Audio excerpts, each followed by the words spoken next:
While walking along the Gulf Beach, chatting with my friend Deb about the upcoming hymn of the day, she immediately blurted out, "Oh, everybody knows that." Heavens, I thought to myself, why do I even bother?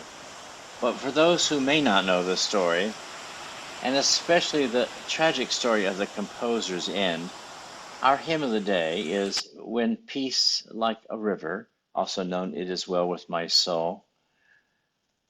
Words by Horatio Spafford, and the music by Philip Paul Bliss to a tune called Ville de Havre. Horatio Gant Spafford was born in 1828 in Troy, New York, the son of his namesake father, who was a geographical dictionary author. When 32, he married Anna Larson of Stavanger, Norway. Spafford, a Presbyterian elder and wealthy senior partner in a large law firm, had invested heavily in real estate, but the Great Chicago Fire of 1871 reduced most of his investments to ashes. 2 years later, detained by business, he sent Anna and his daughters on ahead for a holiday in France aboard the steamship Ville de Havre. Around 2 a.m. on November the 22nd, halfway across the Atlantic, the British three-masted ironclad Loch Earn collided with the Ville de Havre and it sank in 12 minutes. 226 people perished, including all four of Spafford's daughters.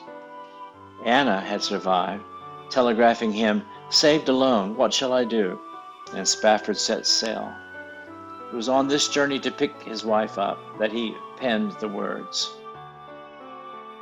Back home, their 4-year-old son, Horatio Jr., died suddenly of scarlet fever. This final tragedy led him on a spiritual pilgrimage, and in August 1881, the Spaffords left America to establish the American colony in Jerusalem, which continues today to minister to the poor, the sick, and home houseless children. Philip Paul Bliss, an American composer, conductor, hymn writer, and gospel singer, composed a tune in response to Spafford's words, naming the tune Ville de Havre. He debuted it singing in the Farwell Hall in Chicago and published it in his Great Hymns No. 2 in 1876. He was born in a log cabin in 1838 in Clearfield County, Pennsylvania. His parents were devout and instilled in him a love for music and especially for singing. Leaving home as a young boy, he worked on farms and in lumber camps while attending school. At 17, having finished requirements to teach, he became a schoolmaster in Hartsville, New York, continuing farm work during the summers. In 1857, he received his first formal voice training, and the renowned hymnist William Bradbury persuaded him to become a music teacher.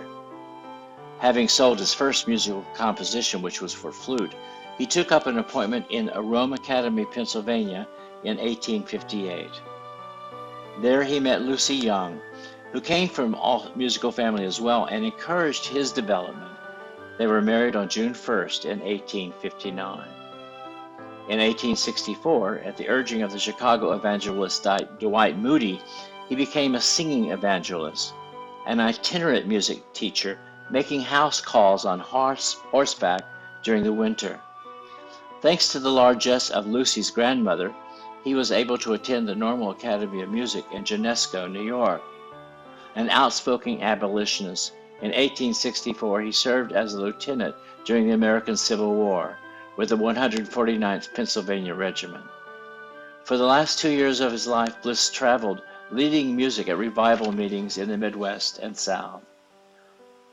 Bliss's tragic death at the age of 38 happened when he and his wife were traveling to Chicago to sing for evangelistic services at Moody's Tabernacle. On December the 29th, the Pacific Express train on which they were traveling approached Ashtabula, Ohio.